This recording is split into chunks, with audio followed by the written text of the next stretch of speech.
Saludos. Quien les habla es Juan Daniel Salazar y junto a mi compañero Sebastián García hablaremos sobre la seguridad social en la relación laboral. Primero debemos hablar sobre el derecho a la salud. El derecho a la salud aparece en la Constitución Política de 1991 en los artículos 44 y 49.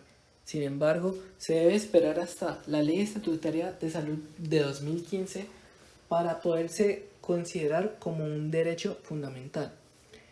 Esta ley estatutaria se encarga de definir el derecho a la salud como la garantía real a gozar de un estado físico, mental, emocional y social y compromete al Estado en el cumplimiento y la garantía de este derecho para todos los ciudadanos colombianos. Por otro lado, tenemos los tipos de contratos laborales. En Colombia se encuentran hasta 4 tipos de contratos laborales.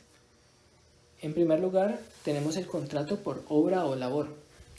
Esta se da para labores específicas en las cuales se contrata a un empleado para que realice una labor o una obra específica y al momento de la culminación de esta obra o labor, el contrato se da por terminado.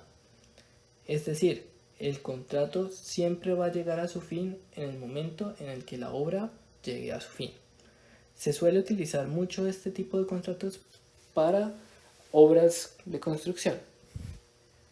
Por otro lado, tenemos el contrato a término fijo.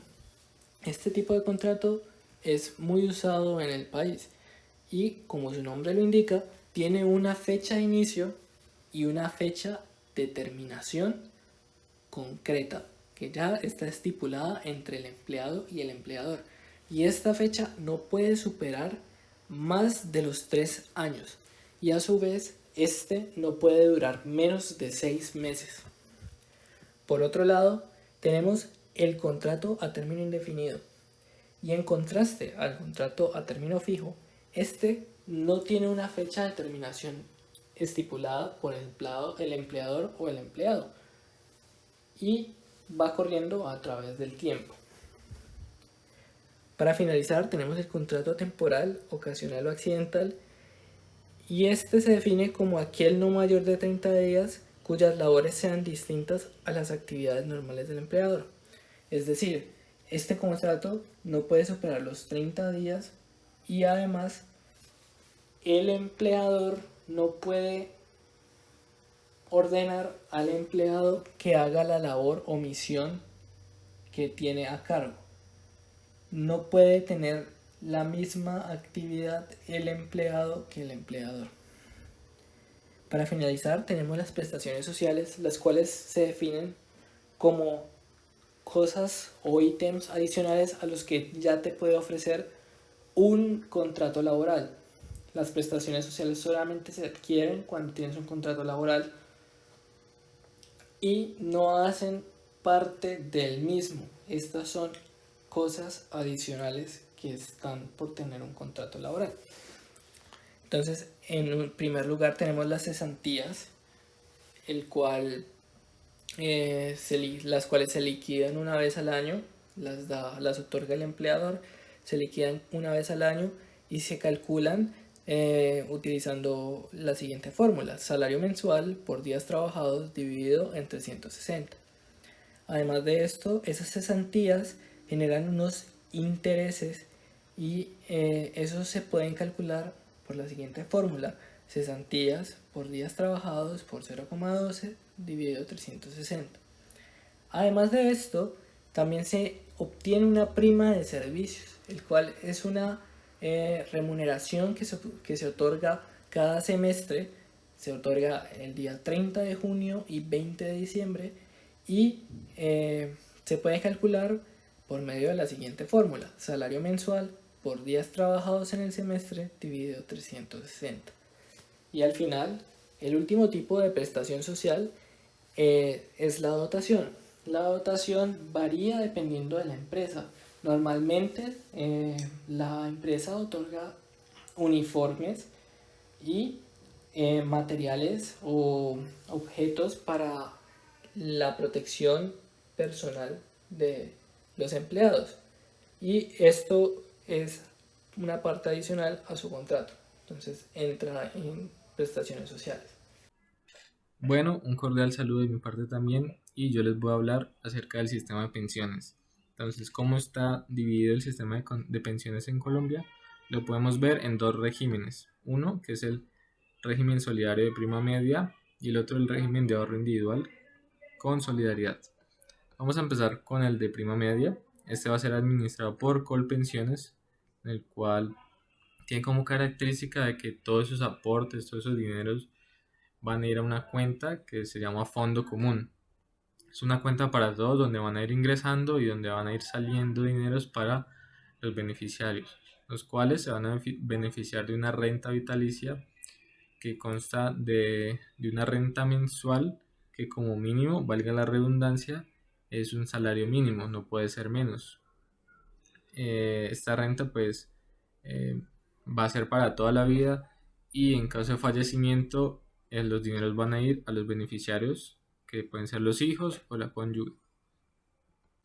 Bueno, miramos por este lado el régimen de ahorro individual con solidaridad, en el cual los dineros van a ser administrados por las administradoras de fondos de pensión, AFP, que como aquí en Colombia tenemos Porvenir y Protección y tenemos muchas más. Como característica tiene que esos dineros van a ir a una cuenta individual donde la persona va a ir aportando allí hasta que ya tenga los dineros necesarios. Aquí se ofrecen mayores modalidades de pensión, como podemos ver la renta vitalicia, que ya sabemos que es, el retiro programado, que esos dineros van a ser administrados y se le va a pagar una pensión, un monto al mes. Este monto va a depender de cuánto saldo tenga, de la rentabilidad que presenten esos dineros y de la expectativa de vida que tenga la persona. También tenemos otra que es el retiro programado con renta vitalicia diferida, que tiene algunas características de ellas. Y son más modalidades, pero solo como por nombrar algunas. ¿Qué requisitos tienen para pensionarse? Bueno, tenemos en el régimen de prima media, tenemos dos requisitos, uno que es la edad y el otro que son las semanas cotizadas. En la edad hay diferencias entre hombres y mujeres, como podemos ver, en hombres la edad para pensionarse es a los 62 años y en mujeres a los 57 años. Y se deben de cotizar mínimo 1.300 semanas, que son aproximadamente unos 26 años. En el régimen de ahorro individual, la edad no es un requisito, el único requisito es que ya se tengan los dineros necesarios para poder costearse esa pensión. También hay algo que se llama pensión mínima, que es cuando una persona no tiene los ingresos suficientes para acumular el capital, puede optar a recibir una pensión mínima. Esto también tiene unos requisitos, como es la edad y haber cotizado mínimo 1.150 semanas. Cuando la persona definitivamente no tiene la posibilidad de seguir aportando y de que ya no va a llegar, puede optar a, si por alguna razón puede seguir cotizando, pues le dan esa opción de cotizar hasta alcanzar el capital, pero si definitivamente la persona ve que ya no puede, pues puede optar por la solicitud de devolución de sus aportes y se les entregará inmediatamente cuando cumplan la edad. Un dato que se me pasó fue que estos dineros para pensión pues es libre, o sea, uno puede elegir en dónde poner sus dineros.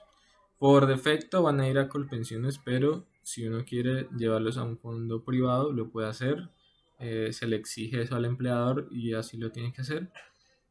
Pero pues sí hay que investigar más sobre ellos, no irse con el primero en que le ofrezcan, porque muchas veces el fondo privado pues quiere ganar personas y va a hablar siempre bonito, siempre les va a decir las características favorables, pero van a omitir características no tan favorables, como es que ellos manejan esos dineros, cómo hacen inversiones y toda inversión tiene un riesgo, entonces puede que hayan pérdidas y eso muchas veces es como la letra chiquita, no te la hacen resaltar tanto.